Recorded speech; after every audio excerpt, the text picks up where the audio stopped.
Hey guys, number one Marmaduke fan here. I'm going to the library tomorrow, so it's time for some really quick thoughts on comics I've been reading this week. This is not going to the library. This is Keep Forever because it's a birthday book. All right. So when I was a little kid, the library would have Pokemon comics. I don't think I even knew what a manga was. Like maybe I noticed they were backwards, but I didn't know that meant they came from Japan or anything. Pokemon Adventures, there are weirdly a lot of Pokemon manga. So it's not even the first Pokemon manga. Like there are weird, goofy ones. There are like girls' romance Pokemon manga. But Pokemon Adventures is the best Pokemon manga I've read, and I'm basically willing to say it's the best. One of the best all ages comics I've ever read. I just remembered that Barakamon is also all ages, so it's pretty kid friendly. The anime is based on it, and back in the day, in the good old 2000s, I remember on Pokememes on the Know Your Meme blog, everybody would have memes about how Ash is not red, which is true, but Ash or Satoshi is clearly based on red. Gandalf from the movies is based on Gandalf from the books, but I don't see them as the same character either. All right, so yeah, Red is a little bit of a different character from Satoshi, where Ash, the anime character, is a bit of an idiot, but he is determined. He's the young boy trying to become a man. But throughout his series, he's kind of incompetent and making mistakes, which is cool because that means he's learning and growing. Red is also the young man on a quest or a journey to become a man and understand the world around him. But he's a little bit more competent, and so that kind of helps him be a little bit less annoying as a protagonist. If you're not familiar with Pokemon Adventures at all, the other really interesting thing is Pikachu is not the kind of boring mascot face of the Pokemon franchise yet. Pikachu was clearly I even like how Mato draws Pikachu with like a giant head, kind of like off model. Like Pikachu isn't a logo yet where everything's been streamlined. Pikachu's still just like a little jerk Pokemon that's not very obedient to him. His first Pokemon is actually Poliwhirl, which is a little weird. It's not even a starter Pokemon, but it's one of the reasons why Poliwhirl ended up so popular in Japan. And I almost kind of like him having a relationship with three Pokemon rather than him just having a relationship with Pikachu, because it kind of gives you an idea of like the main thrust of the series is the appeal of it's like bug hunting. Like the appeal of Pokemon is similar to the appeal of running out into the backyard and catching fireflies, or the appeal of reading lots of books about dinosaurs. Monsters are cool, animals are cool, they're primally fascinating to children. I don't think deep down you never get over like that fascination of nature and the wonders of life, but children especially are overflowing with that. And the success of the Pokemon franchise is tapping into like go outside, have an adventure, look for some cool animals, read about some cool dinosaur books, right? It's a really beautiful, simple thing. Jumping into it, so his name's not Gary, but in the manga, okay, this is so weird. His name's Blue in the English manga, but I think his name is Green in the Japanese manga because they flip some things around.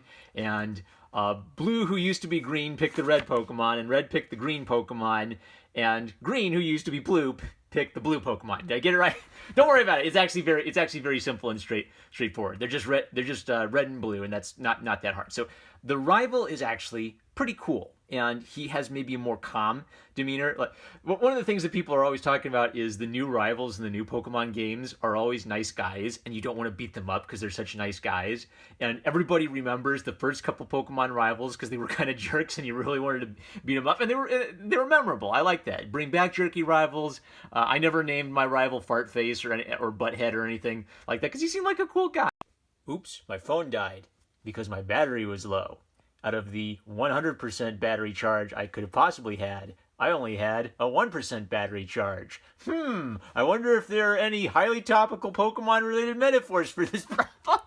Sorry, guys. All right, so anyway, yeah. Blue is cool. Jumping ahead, so the writer, I'm actually paying attention to the writer this time, Hidenori Kusaka. But my previous impression of Pokemon Adventures is I just love Mato. It's a perfect style. It's a perfect blending of a simple, childlike, but fun, adventurous style to the content. And Kusaka, what I'm noticing is he really gets the appeal of the franchise, but he's not afraid of maybe like departing from the strict logic of the games if he needs to like have a fight. Like Pikachu's an electric Pokemon, he can have Pikachu fight a ground Pokemon if he needs to. That wouldn't work in the video game, he makes it work in the manga.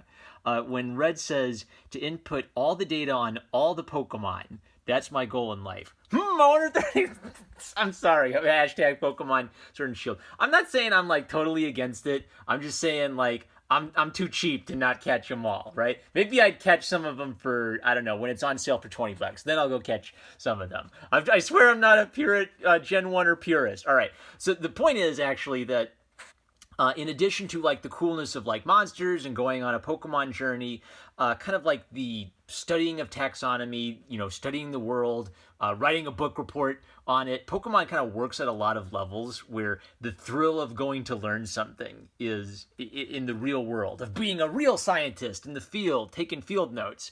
It captures all of that. Jumping ahead a little bit more, things like Brock and Misty are not major characters in this one, but he does hint at like great character dynamics. Like Misty's more mature than Red, and so when Red's kind of being a goofball and getting his head turned around on his shoulders to looking at all the cute girls, she kind of like inspires him to take his training more seriously, right? So it's like the mature girl kind of likes the boy, she wants him to be the man for her, but he's got to learn how to be mature. That's like a classic romantic archetype. This has one of the best out-of-context panels in all of history. You've probably seen this surfing around the internet, so I just want to show it to you here if you don't know it. We heart Pokemon, a case of Poke love. That's the last time I take a bath with my tentacle. I swear it's all ages, parents, I swear. Nothing bad in this very kid-friendly book. Message from Hidenori Kusaka.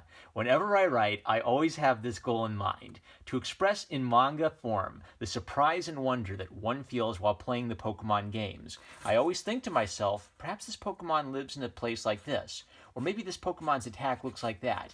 And now the result of these and many other musings have been collected into a first volume. So let's begin our journey with Red as he embarks on a quest to complete his Pokedex. Wowzer.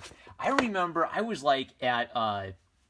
what was it? The first time I realized this was a manga, and not just like a bunch of comics at the library I was reading when I was 9, I saw this volume at what was it? I think it was like Home Depot. I was in Home Depot to get wood supplies for an art project, and I looked and I said, wait a second, it's a manga? Because now I know what a manga is. Wow, I gotta check out all of this. Mato is a gem. Just a beautiful, beautiful artist. I love her so much. All right, so that's not getting donated to the library. Quick reviews. Barakamon Volume 5. Continuing what I like from the previous 4, there's some great thoughts on like artistic struggles, like finishing your work, being proud of your work, dedicating yourself to your work, but then struggling with like the pain of not being sure if you're ready to submit it, preparing yourself for the pain of rejection. Also some interesting thoughts on, is art a craft you can force yourself to do, or is art a muse that calls to you? Should you wait around for inspiration? Can you work without inspiration? And it's a surprisingly balanced approach. I think it appreciates both the importance of fundamentals and technique, while also making a really beautiful point about a city guy, going to the country to learn something about nature to inspire his muse. I think this is a really good series for, if you're a struggling artist, I think this will speak to you. If you have, I don't know, a kid who's planning to go to art school, give him Barakamon. Just high recommendation. Very sweet, very funny, very good thoughts on the artistic practice. Case closed. Have you noticed a pattern? I've read 15 of these in a row. All 15 have been perfect. What else can I say? Hey Kids with Parental Guidance, Murder Mysteries. Anonymous Noise, Volume 11. I did a rave review for, again, Volume 6 by Mitsuru Kubo. And I said that I've loved all the first 5 volumes of Again, and with Volume 6, I've decided Again is one of the top comics I've ever read in my life. Anonymous Noise is close to that. It's a perfect comic. I'm not ready to graduate it to that yet. Like Again, Anonymous Noise is just so enthusiastically focused on teenagers and how emotionally bonkers their lives are.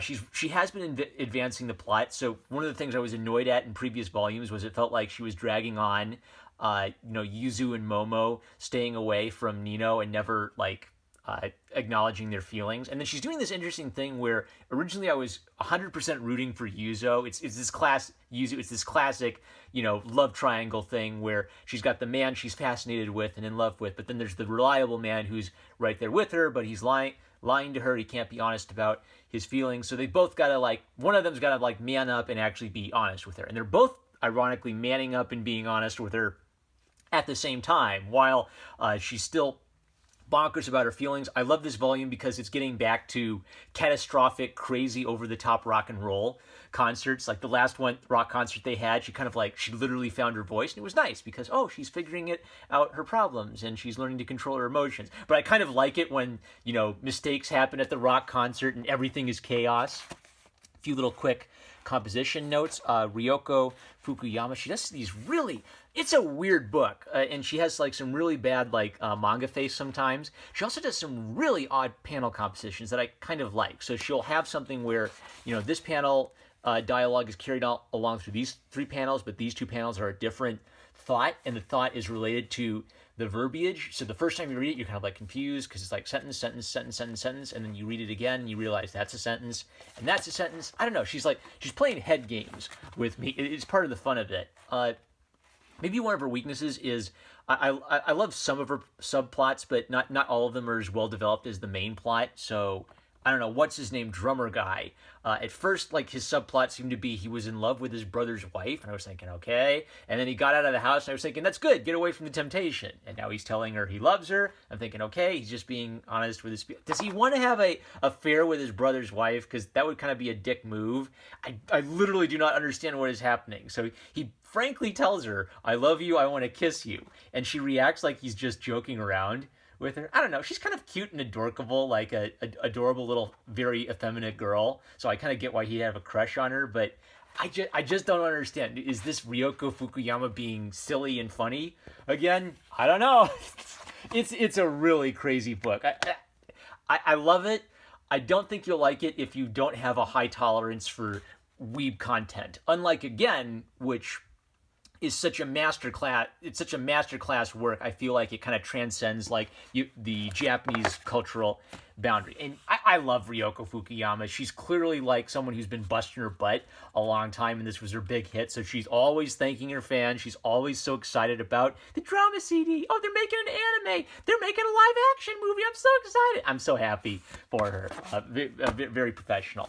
Preview comic, R.L. Stein's Just Beyond, illustrated by Kelly and Nicole Matthews. It's a preview, which means it's half of the story, but it's a fun little book. There's a setup where 2 little alien kids get on the wrong bus and they end up on Earth, and they got to get off before the oxygen runs out. But then all of these Martian aliens end up on the planet too, and while they're doing that, there's some American kids wandering around the woods, and they run into it. So kind of a cute, simple little not Western comics, not manga. Not a mirror manga either, kind of a mashup style, I guess. Slight influences of Western cartoons, slight influences of anime. I wish they would include a complete story in these little previews, but fun little preview with a neat little hook and a fun little style. All right, these are going back to the library. Pokemon I'm keeping forever. Sorry, library kids, you ain't getting that one. Number 1 Marmaduke fan, I love you guys. Go catch them all, you Zoomers, or go catch the ones that Game Freak says you can catch. I'm not going to spoil your fun. Have some fun with your Pokemon games. Love you. Catch you later.